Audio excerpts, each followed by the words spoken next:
Hello everyone, welcome back. So today we're going to be considering how accurate are 7.5-inch ARs. Okay, so I got this really nice one here that I have been working with today.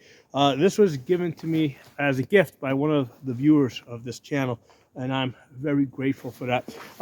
I do not know where this upper came from. If he happens to see this video, I would love some more information.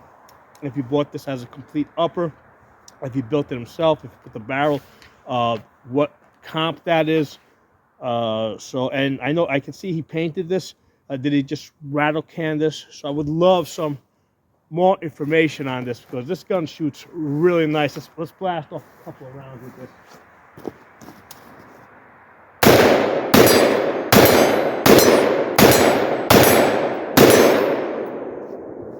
Really nice gun. So I wanted to test out the accuracy of this today. So I took this out to 100 yards. I did two groups. So it's shooting between 4 and 5 inches. Okay. So I did one group with Igman, 4 inches. Then I shot it. That's these over here with the circle, the black circles. That's 4 inches. Then I shot it with Wolf. Gold. Wolf Gold is usually I get like 1M away with it on a 16-inch AR. Here it got 5. Now it is windy today. It is cold. If I get some more information on that upper, I'm going to do an updated video, and I'll also shoot another group and see if we can get a little bit more accurate with it. So. Again, the thing I really want to discuss today is like how accurate are 7.5-inch ARs. I've got two other uppers here. Okay, so this one is from Radical. This one has this Spitfire muzzle brake. This is the first 7.5-inch AR that I had, and the group on this is terrible. It was something like 4 to 6 inches at 50 yards. Okay, so it's going to open up to 10 or 12 inches at 100 yards. So I think the reason is because of the muzzle devices on it. Let me put this one down. This one has something called a Spitfire muzzle compensator. It's almost like a single baffle comp, right? Because it has like a single baffle. It looks like it has a chamber in there. It is quieter because 7.5-inch ARs tend to be loud, and what it does is it also has basically, because this one also works as a flash suppressor. Then you've got this other one here that you can screw in, and this gives you a lot of flash, but it does quiet it down a little bit. You know, basically, if you take this off and you shoot it just like that, I mean, it's pretty loud. And I've tried grouping with this, like with all 3 different scenarios. It seems to group the best when I don't have either one of these in there. Okay, because I did get it down to I think maybe like 4 inches at 50 yards.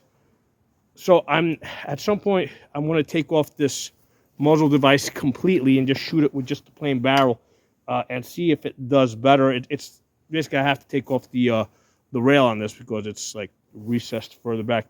But this was the first one that I got, and I was kind of like, you know, I never did a video on this because I thought maybe I just got a bad barrel, or maybe it was like specific to this one upper. So I kind of like put this on the side, and what also happened is this muzzle device, because this is really hard to get tight. So I ended up putting some not Loctite. I ended up putting some like plumber's tape in here just to try and hold it at least temporarily. And then it created a situation where it was just sealed up, and I couldn't get it off for a long time. And I just shot it. I finally got it off last night, so that's why I pulled it out today. And I did some accuracy testing with this. So you know, just like it. And I got this back in 2016. This was going to be like one of the last. This was like 2015. This is when. Right before the Trump-Hillary election, because this was going to probably be like my last AR-15. And there was a big run up with people buying ARs right before that election. So this one is the one that actually came with this mower over here from Radical. The thing was like $900 plus, like $950. So definitely paid through the nose with this one. But again, I wasn't sure about the accuracy on this. I didn't know if it was specific to this specific barrel. So I ended up getting this Palmetto 7.5-inch upper. Okay, so with this one, I took off the bird cage and I put on this Core Valley linear comp, and this one gets like 4 to 5 inches at 100 yards. Okay, with a magnifier behind this, 4 to 5 inches. This one's actually been out to the 500-yard range. Okay, so with this one, even though it gets 4 to 5 MOA, I was still able, and I uploaded the video, I still was able to get on a 20-inch target. I think it was like 7 out of 10 shots, okay, on a 20-inch target at 500 yards. So 4 MOA sounds like really terrible, but if you think about it, you know, 4 times 5 or even 5 times 5 is 25 inches at 500 yards. You know, for 7, and also I was shooting a light, like no, actually it was a 77 grain bullet, but still a light bullet. You know, at 500 yards, I mean, that's still, you know, effective. You know, with the magnifier, it was a 6x magnifier behind it. You know, still effective hits at 500 yards. And you might say, hey, I mean, you're just putting like little 22s, you know, because basically it has the power of a 22 at 500 yards, right? But consider this, you know, if you shoot somebody with a 22 at 500 yards, they're not going to continue to charge forward, okay? If you wound them at 500 yards, they're going to turn around and they're going to get out of there. Now, if you wound somebody, let's say at 50 yards or 100 yards, they're probably going to think that their best chance of survival is to continue to charge forward and defeat you, because if they turn around and try to run away, they might get shot in the back. So inside of 200 yards, wounding somebody, I don't think is enough. You have to stop them, because they're probably going to calculate that they need to continue to press the attack forward because they may not be able to get away. But at, you know, 200 yards and out, like 300 yards plus, somebody's wounded, they're probably going to think that their best chance of survival is to get out of there. Okay, so a different mindset, and that's one of the reasons why I say that 5.56 is effective at 500-600 yards, even if it's only wounding, because people are going to just get away. So with this one over here from Palmetto, I get like 4 to 5 MOA, which seems to be what this one's doing, 4 to 5 MOA. And this one over here from Radical, it's giving me something like 10 to 12 MOA.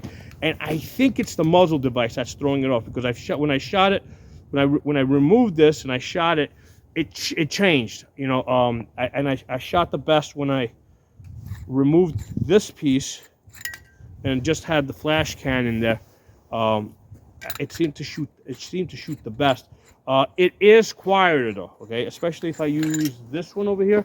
If I take off this device here, try to stand off to the side because I got a dark jacket on. If I take this device off and I put this one on, okay, you know, you screw that in, that definitely gets quieter, okay? So it does work, but the accuracy just seems to be just like horrible. So I'm gonna start working with this a little bit more. I might take the rail off of this and just shoot it with just the naked barrel, and just see how it does. And then that will isolate it. I'll know that it's the muzzle device that's throwing this off. And that's an interesting idea, because like if suppressors come out of the NFA, these 7.5-inch ARs are, you know, barrels are like a prime candidate for putting a suppressor on it. So the experience I've been having with that is making me now wonder, like, how far is it going to throw off the accuracy? So this is something that, like, it's a working process. I don't know the answers. I'm still working on it. There's definitely like when I go up to a 10.5-inch barrel, right, with the same muzzle device, with the same Core Valley linear comp, like all of a sudden I'm at like 1 MOA, 1.5 MOA at 100 yards. So going from 7.5, and same thing on the Palmetto, because I got this Palmetto 7.5. I have the Palmetto 10.5, same linear comp on it. So like all of a sudden my accuracy goes up from like 4 to 5 MOA to like 1 to 1.5 MOA. So you know, so anyway, I'm just putting this out there. If you guys have like 7.5-inch ARs, please post the accuracy that you get below in the comments, and what bullets you're shooting. I have shot these with 77 grains. I don't see that much of a difference when I do shoot them with 77 grains. Although, like I said, when I shot it at 500 yards, I definitely shot it at 75 with 77 grains because I just wanted to eliminate that variable. I wanted to use the best ammunition that I had, you know, at 500 yards. Okay, so drop some comments. Let me know what you guys think. Talk to y'all soon.